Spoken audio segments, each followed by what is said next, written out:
अगला है buffer overflow. ये बफर ओवरफ्लो क्या होता है मैम? बफर ओवरफ्लो को समझने के लिए एक कप चाय का उदाहरण लेते हैं। जब हम कप में क्षमता से ज्यादा चाय डालते हैं तो चाय बाहर गिर जाती है और आसपास फैल जाती है। ठीक उसी तरह सिस्टम के स्टोरेज एरिया में हर कोड की एक निर्धारित क्षमता होती है और अगर कोई कोड उससे ज्यादा डेटा रखना चाहता है तो प्रोग्राम उससे बाहर निकल जाता है और मेमोरी के आसपास की जगहों में खुद के लिए जगह बना लेता है। इस प्रक्रिया को ही बफर ओवरफ्लो कहते हैं। ये हमारे सिस्टम को किस तरह हानि पहुंचाता है मैम? बफर ओवरफ्लो के संभावित खतरे को सिस्टम मेमोरी में होने वाले ओवरराइटिंग से समझा जा सकता है, जिसकी वजह से डेटा का नुकसान या सिस्टम बर्बाद हो सकता है। बफर ओवरफ्लो न सिर्फ पास के मेमोरी लोकेशन को ओवरराइट कर सकता है, बल्कि डेटा खराब, प्रोग्राम को नष्ट या दुर्भावनापूर्ण कोड्स को सिस्टम के अंदर मौजूद प्रोग्राम्स को एग्जीक्यूट करने देगा, जो सिस्टम में रखा डेटा चोरी कर सकता है।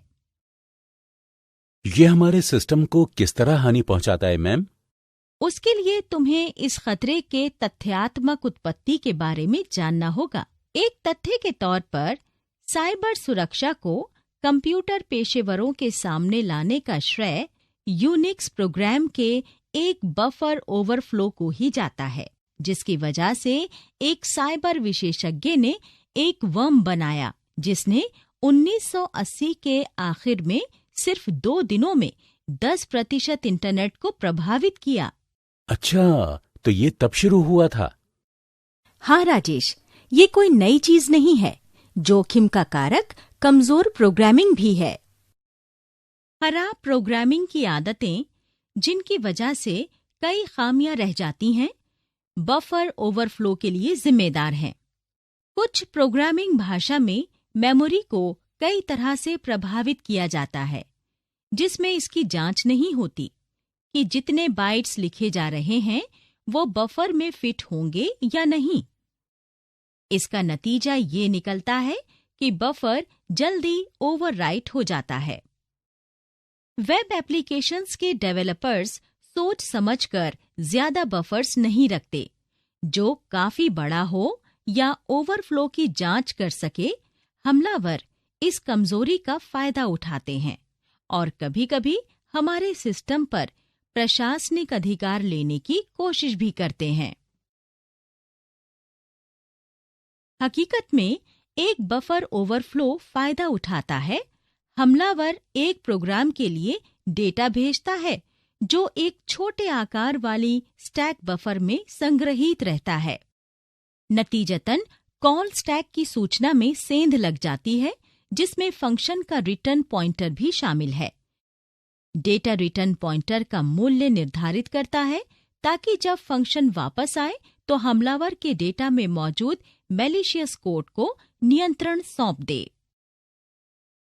हालांकि कुछ जगहों पर इस तरह के स्टैक बफर ओवरफ्लो आम बात है और कुछ डेवलपमेंट कम्युनिटीज में कई प्रकार के बफर ओवरफ्लो पाए जाते हैं, जिनमें दूसरों के साथ हीप बफर ओवरफ्लो और ऑफ बाय वन एरर शामिल हैं। इसी तरह की दूसरी कमजोरी को फॉर्मेट स्ट्रिंग अटैक के नाम से भी जानते हैं। ऐसी कई पुस्तकें हैं जिनमें बफर ओवरफ्लो के हमला करने और काम करने के बारे में विस्तार से लिखा गया है, जिसमें building secure software, writing secure code और द शेल कोडर्स हैंडबुक जैसी पुस्तकें शामिल हैं। कोड स्तर पर बफर ओवरफ्लो आमतौर पर एक प्रोग्रामर की कमजोरियों और कल्पनाशीलता का उल्लंघन है।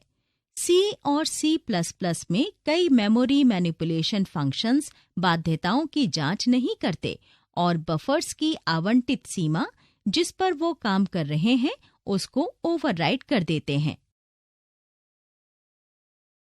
यहाँ तक कि बाउंडेड फंक्शंस गलत तरीके से उपयोग किए जाने पर कमजोरी बन जाते हैं।